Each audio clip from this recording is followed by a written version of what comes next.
The sound of shattering glass pierced the evening air at the Red Willow Saloon as Delilah Owens struggled against a large, red-faced man who had her cornered.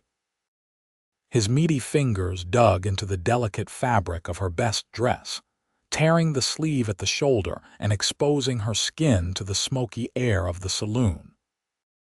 It was 1876 in the small frontier town of Sweetwater, Wyoming Territory, and Delilah had learned quickly that a woman alone faced dangers at every turn.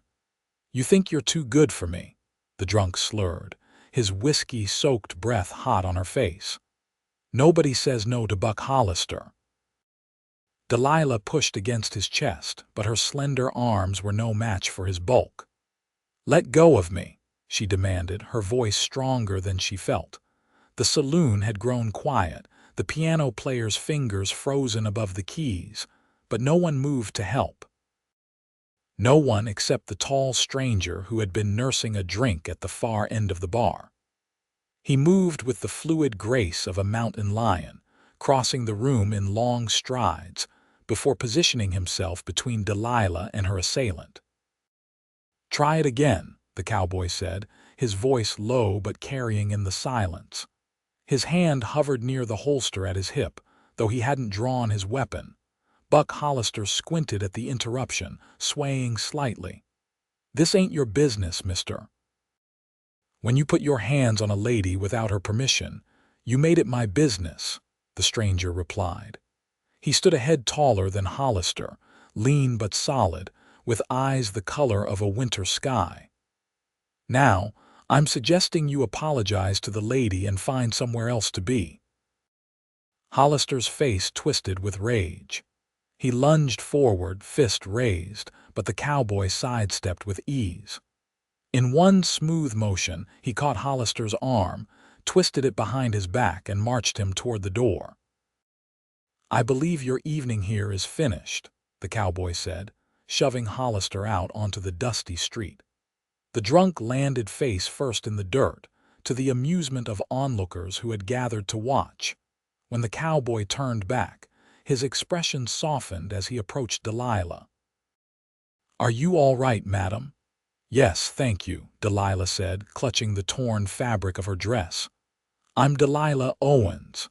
"Ethan Drake," he replied, removing his hat. "Pleased to make your acquaintance, though I wish it were under better circumstances." In the lamplight, Delilah could see him clearly now, sun-weathered skin, a strong jawline shadowed with stubble, and those remarkable blue eyes that seemed to look right through her. His dark hair curled slightly where it met his collar. "Let me walk you home, Miss Owens," Ethan offered. "Some men don't take kindly to being shown up, and Hollister strikes me as the vengeful type." Delilah nodded, suddenly aware of the many eyes watching them. "I'd appreciate that, Mr. Drake." As they stepped out into the cool evening air, Delilah pulled her shawl tighter around her shoulders to cover the tear. "I haven't seen you in Sweetwater before," she said. "Just passing through," Ethan replied. "Delivering horses to the cavalry at Fort Laramie. I'll be heading back to my ranch near Cheyenne in a few days." "A rancher, then," Delilah said. "Not just a cowboy." The corner of Ethan's mouth quirked up. "Started as one, worked my way up to the other. Nothing fancy, but it's mine." They walked in companionable silence through the town's main street, past the general store where Delilah worked, the post office, and the small church. Sweetwater was growing, but it was still a far cry from the bustling cities back east. "It's just up ahead," Delilah said, pointing to a modest boarding house.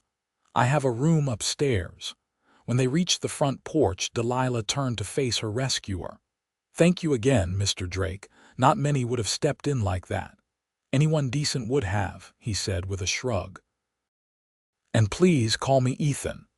"Then you must call me Delilah." She hesitated, then added, "Would you like to come by the general store tomorrow? Mr. Finch gives me a break around noon. I could thank you properly with lunch." Ethan smiled, a genuine smile that transformed his serious face. "I'd like that very much, Delilah." As she watched him walk away, hat in hand before placing it back on his head, Delilah felt a flutter in her chest that had nothing to do with her earlier fear. She touched the torn fabric of her dress and, for the first time, was almost grateful for Buck Hollister's drunken advances. Almost. The next day, Delilah found herself checking the clock more often than usual. The morning crawled by as she arranged bolts of fabric, stocked shelves with canned goods, and helped Mrs. Peterson select buttons for her daughter's new dress.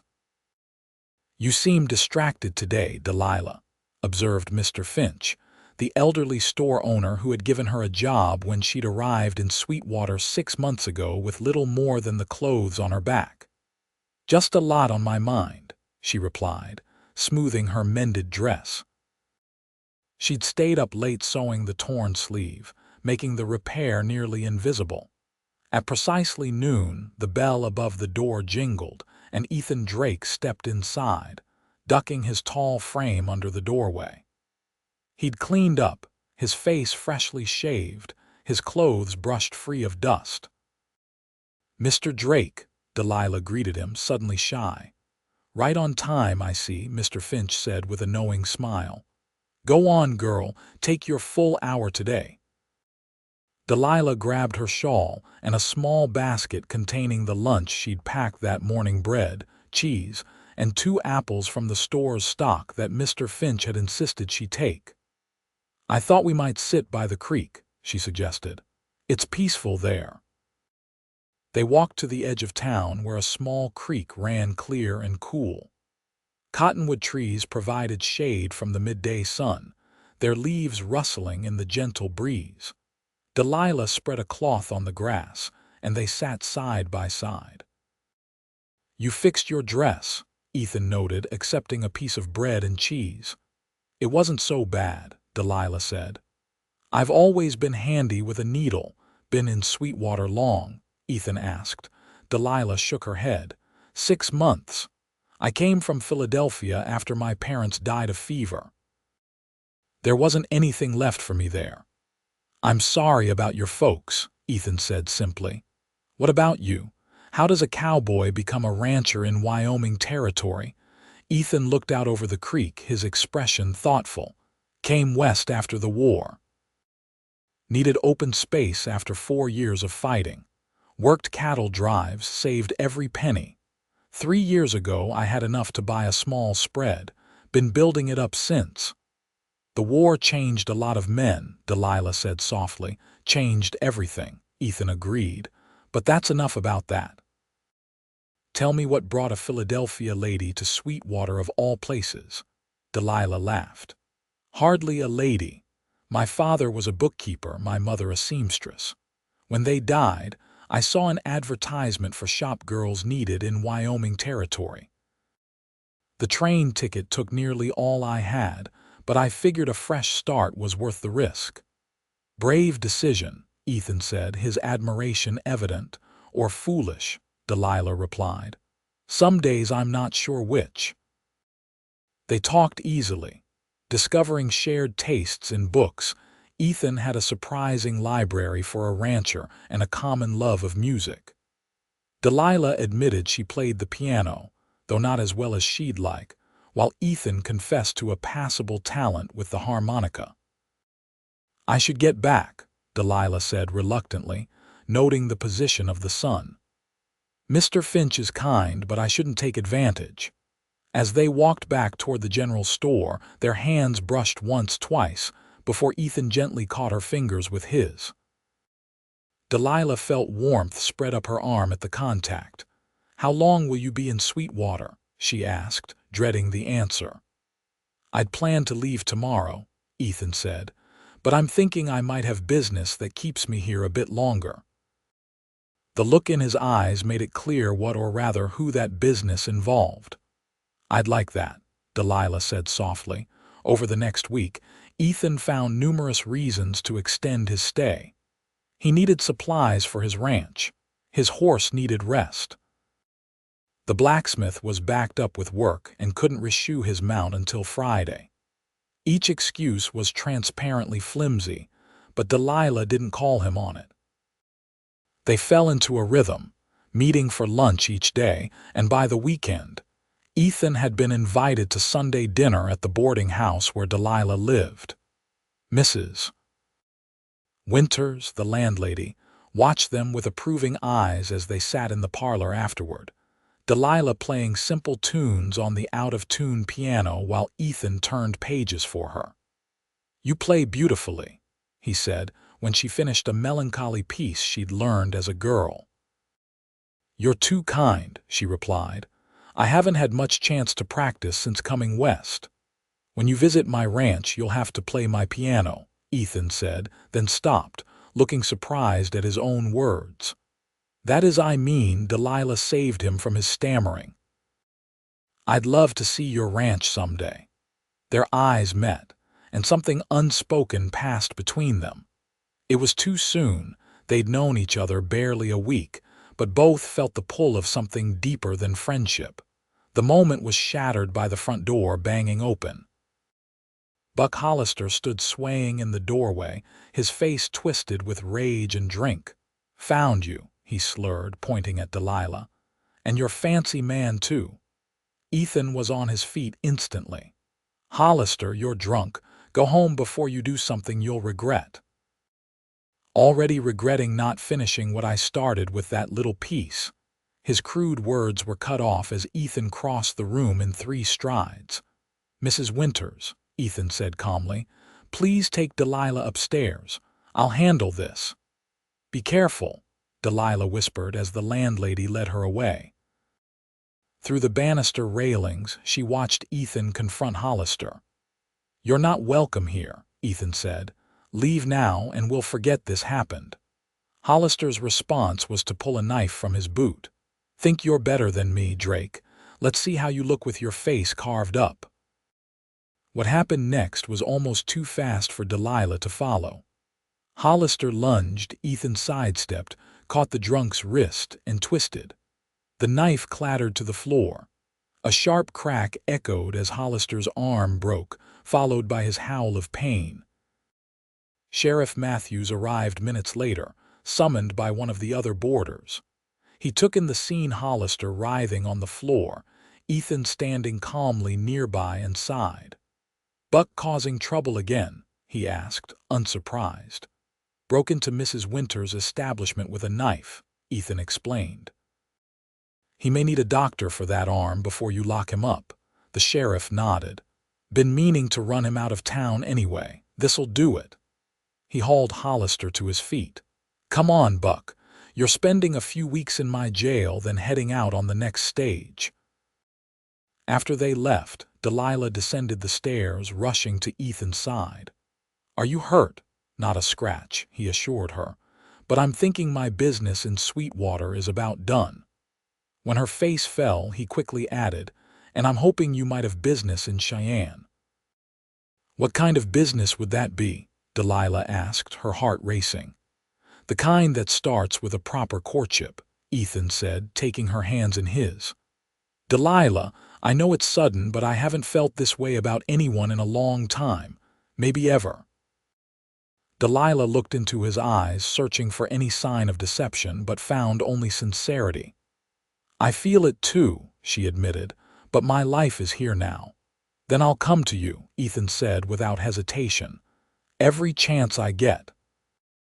And maybe someday, if you feel the same way, you might consider a change of scenery." "I might," Delilah said, a smile spreading across her face. "I just might."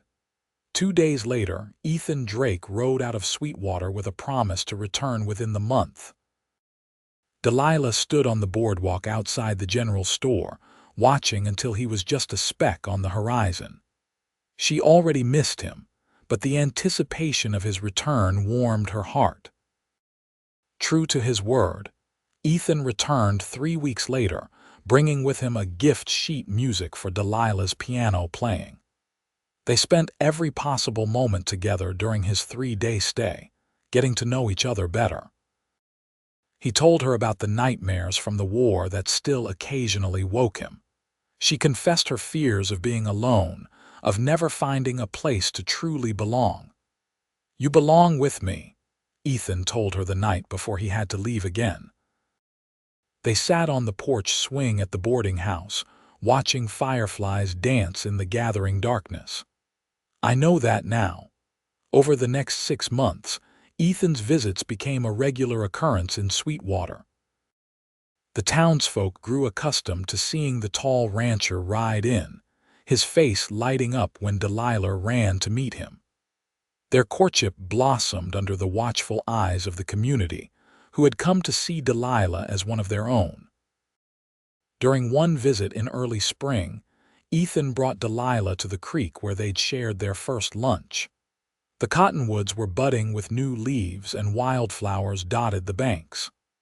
"I have something to ask you," Ethan said, his usual confidence faltering a bit.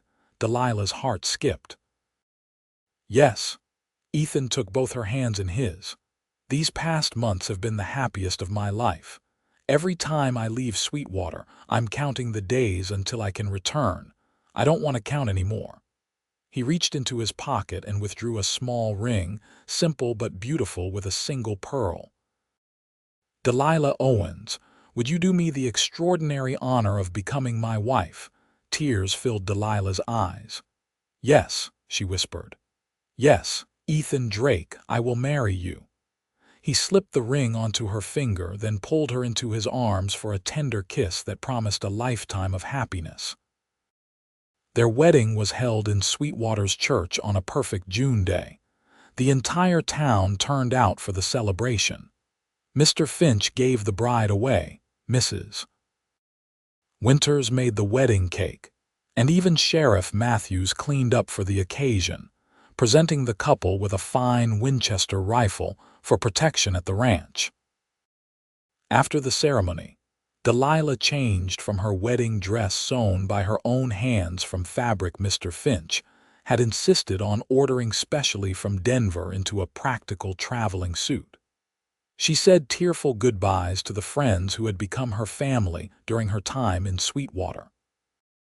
"You come back and visit," Mrs. Winters insisted, pressing a package of cookies into Delilah's hands. "We will," Delilah promised. "Often." The journey to Ethan's ranch took 2 days by wagon.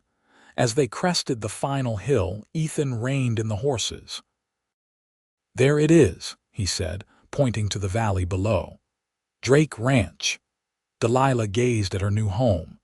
A sturdy 2-story house stood amid cottonwood trees. Nearby were a barn, corral, and various outbuildings. Cattle grazed in the distance, and horses frolicked in a pasture closer to the house. "It's beautiful," she breathed. "It's not Philadelphia," Ethan said, a trace of worry in his voice. Delilah squeezed his hand. "It's better. It's home." Life on the ranch was challenging but rewarding. Delilah learned to cook on a wood stove, to preserve food for winter, to tend a large garden. She marveled at the vast open spaces, the star-filled nights, the quiet broken only by the sounds of nature and the occasional lowing of cattle.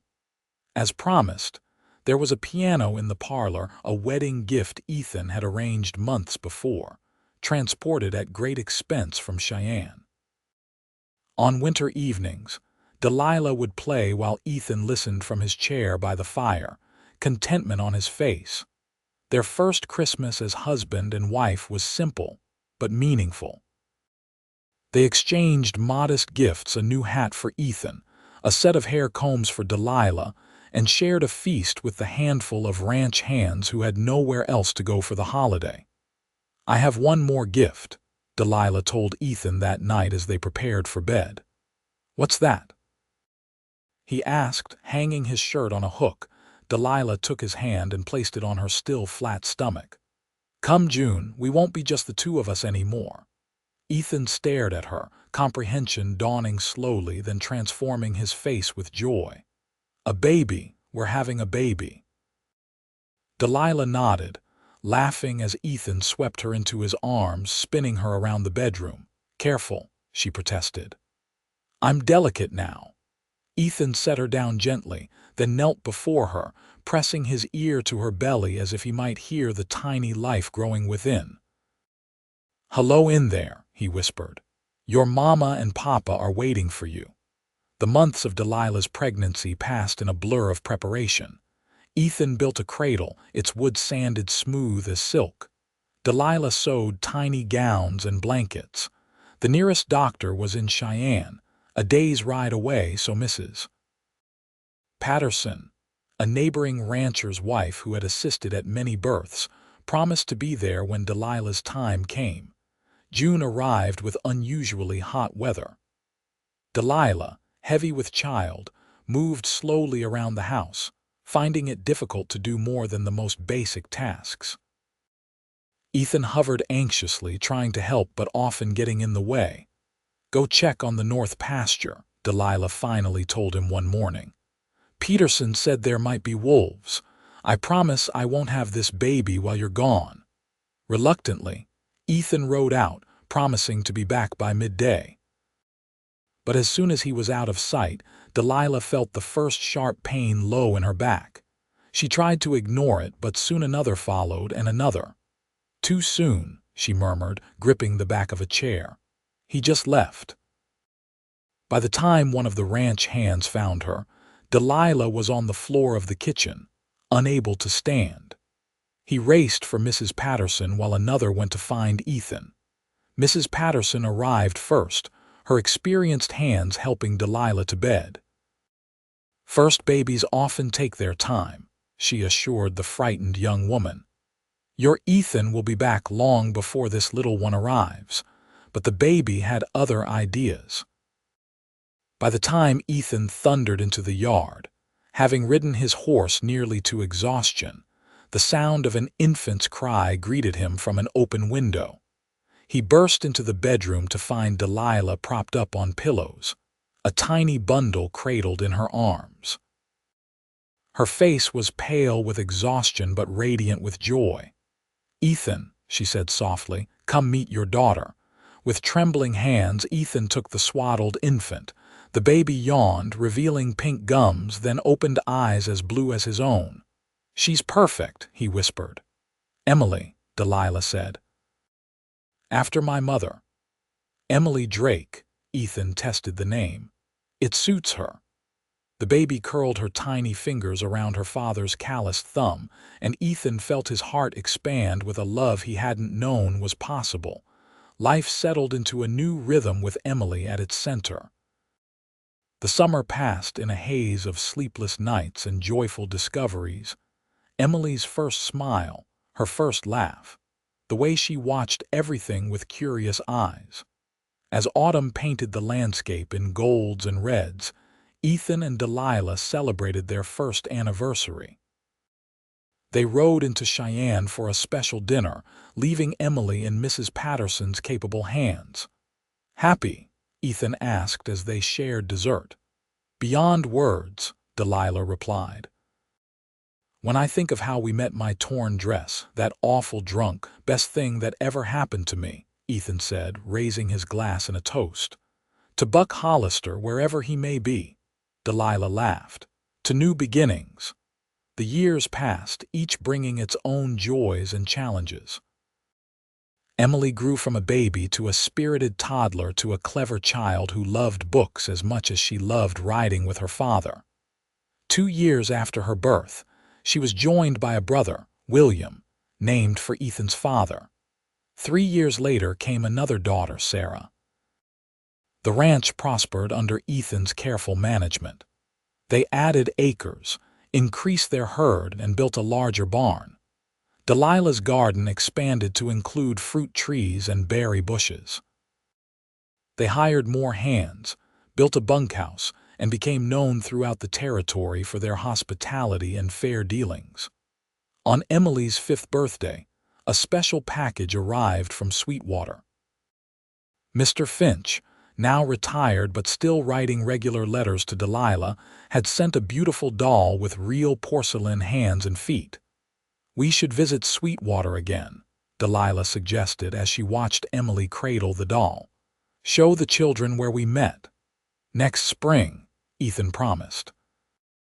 After calving season, true to his word, when the new grass was green and the danger of late snowstorms had passed, Ethan loaded his family into the wagon for the journey to Sweetwater. The town had grown in the years since Delilah had left, but much remained the same. The Red Willow Saloon still stood on the main street, though it now boasted glass windows and a fresh coat of paint. As they passed, Ethan squeezed Delilah's hand. "Should we tell them the story?" he asked, nodding toward their curious children. "When they're older," Delilah replied with a smile. "For now, let's just say it's where we first danced." They spent a week in Sweetwater, visiting old friends and introducing their children to the place that had played such an important role in their parents' lives. They stayed at Mrs. Winter's boarding house, now run by her niece since the old lady had passed 2 winters ago. On their last evening, after the children were asleep, Ethan and Delilah slipped out to the porch swing. 15 years ago, I was a lonely cowboy with nothing but my horse and saddle," Ethan mused, his arm around Delilah's shoulders. "Now look at us." 15 years ago, I was a frightened shop girl with a torn dress," Delilah replied. "I never imagined all this happiness. No regrets. About leaving Philadelphia, about marrying a rough rancher." There was a hint of the old insecurity in his question. Delilah turned to face him. At 40, Ethan's dark hair was threaded with silver at the temples, and lines fanned from the corners of his eyes, evidence of years spent squinting in the sun. To Delilah, he was more handsome than ever. "Not one," she said firmly. "You saved me that night, Ethan Drake. Not just from Buck Hollister, but from a life half lived." "You saved me too," he replied softly, bending to kiss her. "Every day you save me still." As the years continued their relentless march, the Drake family weathered the changing times together. Emily grew into a beautiful young woman who inherited her father's head for business and her mother's compassionate heart. William, tall and lean like Ethan, became his father's right hand on the ranch. Sarah, the youngest, showed a remarkable talent for music that far surpassed her mother's modest abilities. The territory became a state. Railroads connected once isolated communities, and the wild frontier gradually yielded to civilization. Through it all, Drake Ranch remained a haven of love and hard work, the dream that Ethan and Delilah had built together from that chance encounter in a dusty saloon. On their 30th anniversary, with their children grown and the ranch more prosperous than ever, Ethan surprised Delilah with a journey east to Philadelphia, where she had been born, and to Washington, D.C., which she had always wanted to see. "It's time you showed me your world," he said. "I've kept you in mind long enough." The trip was everything Delilah had hoped for, but as their train crossed back into Wyoming, she pressed her face to the window, eager for the first glimpse of the mountains. "Happy to be heading home?" Ethan asked, watching her. "Home is wherever you are," Delilah replied, taking his hand. "It always has been." That night, as they settled into their own bed after weeks away, Ethan pulled Delilah close. "You ever think about how different our lives might have been if I hadn't been in that saloon that night?" he asked. Delilah considered the question seriously. "I believe we would have found each other somehow," she finally said. "Some things are simply meant to be. Like us," Ethan murmured. "Like us," Delilah agreed, resting her head on his chest where she could hear the steady beating of his heart, the heart that had been hers from the moment he stepped between her and danger, all those years ago, and said those fateful words, "Try it again."